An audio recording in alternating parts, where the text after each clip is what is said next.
Salut. Juste petite pensée du moment, du jour, hein. Je suis à J8 de mon autogreffe, J10 de la chimio. Tout se passe bien, franchement. Pour l'instant, pas les effets secondaires prévus, ni fièvre, ni infection.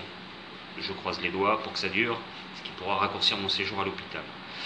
Oui, hier j'ai regardé une émission, donc je suis pas du genre à regarder la télé, à vanter le mérite de la télé, mais hier j'ai regardé une émission qui s'appelle Retour à l'instinct primaire, hein. Deux personnes inconnues, un homme et une femme, qui ne se connaissent pas et que l'on lâche au milieu d'une jungle plutôt hostile, nus, complètement nus, avec pour seul outil un objet qu'ils ont choisi pour leur survie. Ça peut être une pierre à feu, une casserole, une machette.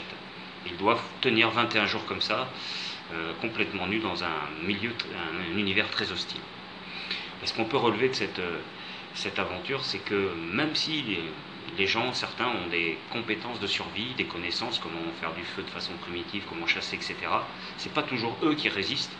Les personnes qui résistent sont celles qui ont une volonté, un mental d'acier, qui ont décidé de réussir, qui ont décidé qu'elles n'abandonneraient jamais.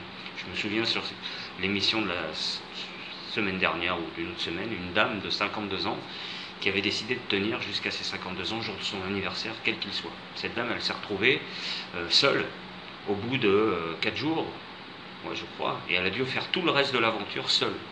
Elle ne savait pas faire du feu, elle ne savait pas chasser, elle ne connaissait pas les plantes, elle avait juste à sa disposition de l'eau qu'elle pouvait faire bouillir, puisque son binôme qui a abandonné pour, je ne sais plus pourquoi d'ailleurs, avait réussi à faire du feu.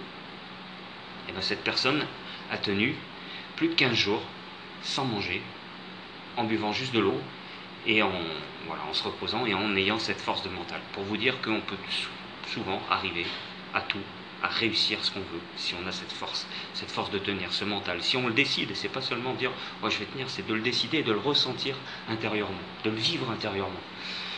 Moi, je ne sais pas si je vais être guéri, on saura ça d'ici 5-6 semaines, mais je le sais, je suis guéri, je le sais, je le sens. Je le sais parce que je ressens l'après-guérison. Je ressens la joie que je vais avoir quand on va me dire « Monsieur, c'est bon pour vous, monsieur, vous êtes guéri ». Cette joie, cette liberté que je vais retrouver grâce à cette guérison. Donc, mon conseil, c'est vivez ce que vous avez envie de réussir, mais vivez-le intérieurement, dans votre cœur, plus fort. Plus vous allez le vivre, plus vous allez le ressentir dans le cœur, et plus ça va fonctionner. A plus les amis, je vous adore.